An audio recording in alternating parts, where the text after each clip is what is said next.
Is how do you go about buying a company right? And we've touched on a handful of places to go find those opportunities in terms of what's listed out there. Now, the next step is how do you actually start to engage somebody here, Jack, in order to make sure it turns from just being something on paper on the screen to an actual opportunity, a living, breathing opportunity for you? You know, it's amazing how many people are afraid to make a phone call. Usually there's a phone call information What do you listed. mean? What do you do with the phone? Got to pick How it do you- up. First thing you do is pick it up. Yellow, right? I think it's heavy. I can text on this thing and message and face chat and Snapgram and everything else, but you pick. Well, everyone doesn't have a smartphone, especially people buying companies. they have dumb phones instead, or what? They have right. landlines. That's right. All right. Well, you start with a phone, whatever condition it's in, whatever style it is, and you're going to make a call because chances are there's a phone number for getting initial contact versus an email versus a text versus all other means of trying to communicate. How about a rotary dial phone, Jack?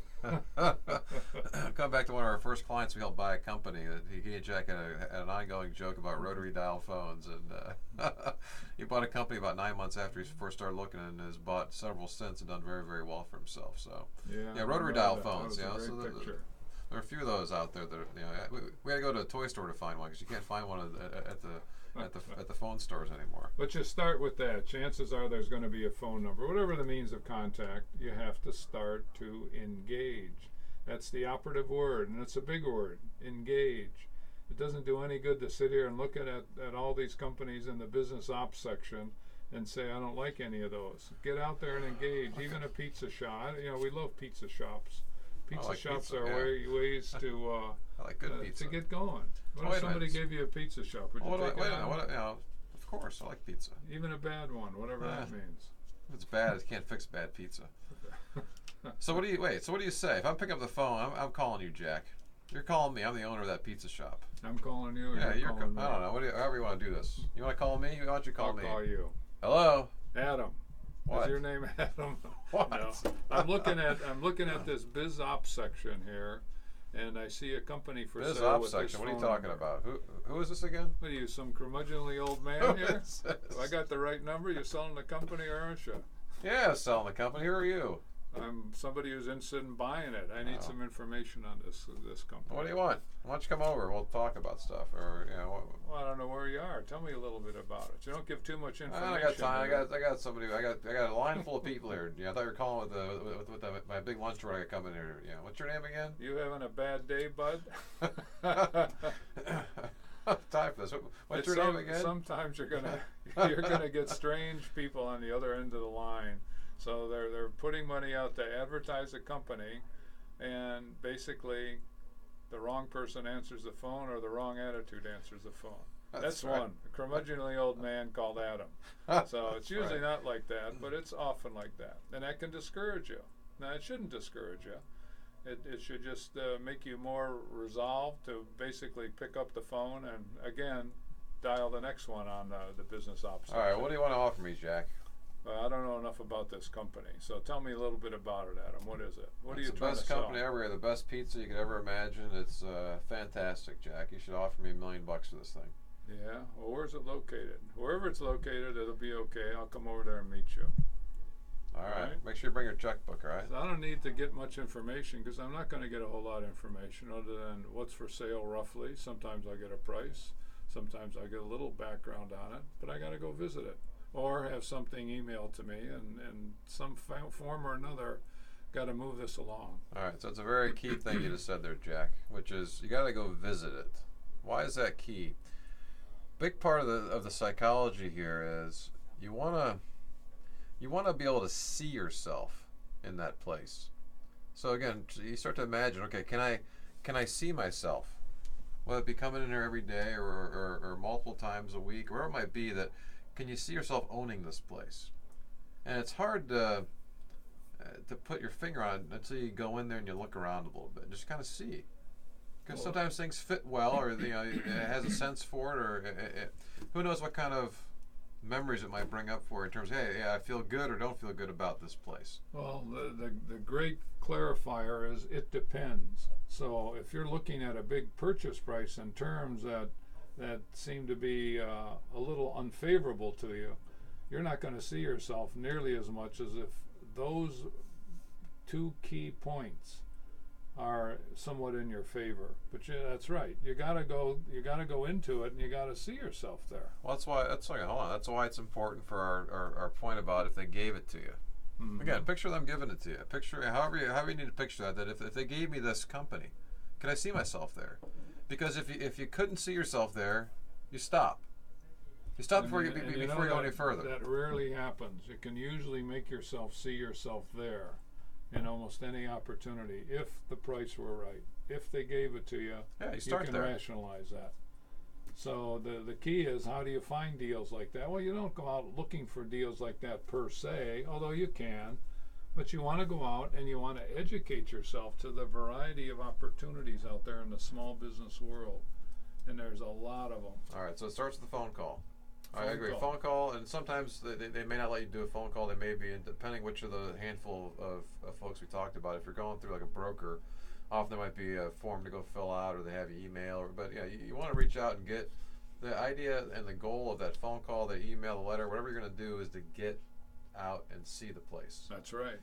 And if you can, beforehand, you want to ask for the package. You want to get the package, Jack. So what does that mean? What am I looking for in a package? Not Josh McCowan's package. You want to see the package. I'm looking for you want details. to see the package that's going to summarize the opportunity that you're looking at. Now, often, in this very imperfect world of small businesses, you're not going to get much of a package because they don't know how to pull one together. Right. That's both the broker and the person selling the company. Yes. So they're going to have stuff that they don't quite know what it means. They don't know how to present a company. So that, again, moves to your favor in terms of an operation or an opportunity here, because you can start to define what you're getting, and the price that they probably quote that they're selling it for isn't going to be based on anything but nonsense. Those are the kind of meetings you want. You got to get to those meetings to gain confidence, quite frankly. Yeah, people will deflect. We know this from our personal experience. They'll deflect and they'll delay on, first of all, placing that phone call, Jack, because they aren't sure what that sounds like. But the idea is that you're trying to get them to tell you what's going on, and your goal there is to get an appointment to sit down and talk to them. When you're looking for a package, we can't go into detail right now because it would take the entire show to go through that. But if you go to our website, there's a link there for our 7 keys to success. It lays out kind of what the 7 keys are that you would expect to see in a package. Everything from the vision to the financials to the marketing plan to the organization plan. You know, what they're about from a leadership or culture standpoint, kind of cash flow issues. You know, again, how do they present their company? To Jack's point earlier, chances are they might only have a paragraph or two about the company or what the products are. They may give you some brochures or whatever it might be. Maybe they give you some tax returns. Again, usually it's going to be pieces and parts of those 7 keys. But that's what you're kind of looking for. That's the kind of questions you want to understand in terms of what the company is about to get your bearings about you. In terms of what's there. That's where the opportunities exist. You know, a great group of people who would really do well and often do are business executives, people who have been manager level in many businesses that have been laid off or downsized or whatever it is, to go out and look at companies and test themselves, test their knowledge. And quite often an accomplished business person, we aren't talking big fancy pants kind of guys, we're talking about salt of the earth. They're pretty good.